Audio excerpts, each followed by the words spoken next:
सोचिए, 10 साल की लंबी खामोशी के बाद दो पुराने दुश्मन बात करने के लिए मिलते हैं।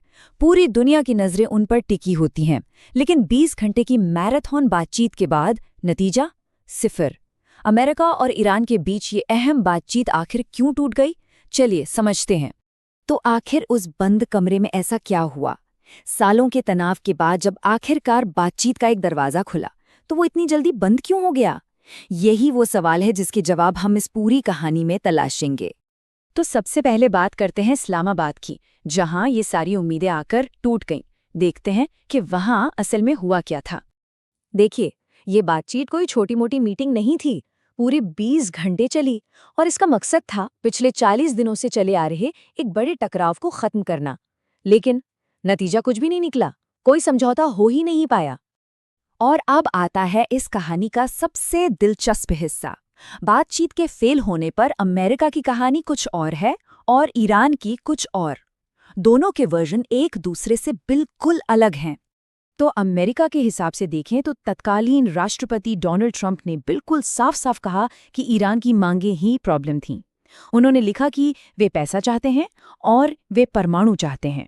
मतलब अमेरिका के लिए ये मांगें मानना नामुमकिन था। लेकिन ईरान की कहानी एकदम अलग है। उनका कहना है कि बात मांगों की थी ही नहीं।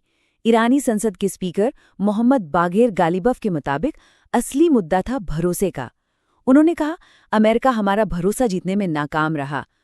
तो मतलब एक तरफ अमेरिका का कहना है कि ईरान पैसे और न्यूक्लियर प्रोग्राम पर अड़ा हुआ था, बिल्कुल समझौता करने को तैयार नहीं था। वहीं दूसरी तरफ ईरान कह रहा है कि हमने तो अच्छे प्रस्ताव रखे थे, पर अमेरिका पर भरोसा कैसे करें कि वो अपनी बात पर कायम रहेगा। अब सवाल ये उठता है कि इन दोनों कहानियों के बीच वो कौन सी एक चीज़ थी जिस पर आकर बात सच में अटक गई।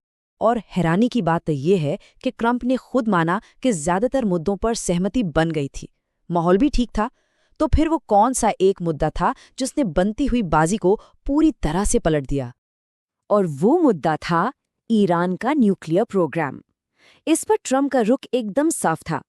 ये अमेरिका के लिए एक रेड लाइन थी जिस पर कोई समझौता नहीं हो सकता था। उनका सीधा कहना था, ईरान कभी भी परमाणु हथियार हासिल नहीं कर पाएगा, बस।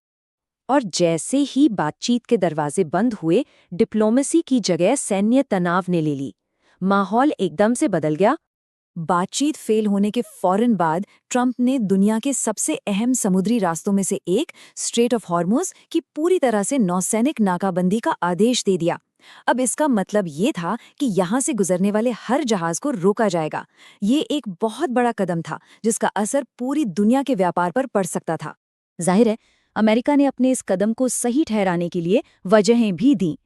उन्होंने ईरान पर बड़े आरोप लगाए, जैसे कि ईरान समुंदर में माइंस बिछा रहा है, शिपिंग में रुकावट डाल रहा है और जहाज़ों से एक तरह की जबरन वसूली कर रहा है।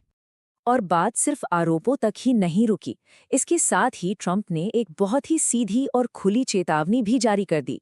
अगर किसी ने हमारे जहाज़ों पर हमला किया तो उसे नर्क में भेज दिया जाएगा। तो अमेरिका की तरफ से तो ये खुली धमकी आ गई। अब सवाल था कि ईरान इस पर क्या करेगा। और जैसा कि उम्मीद थी, वो भी चुप नहीं बैठा।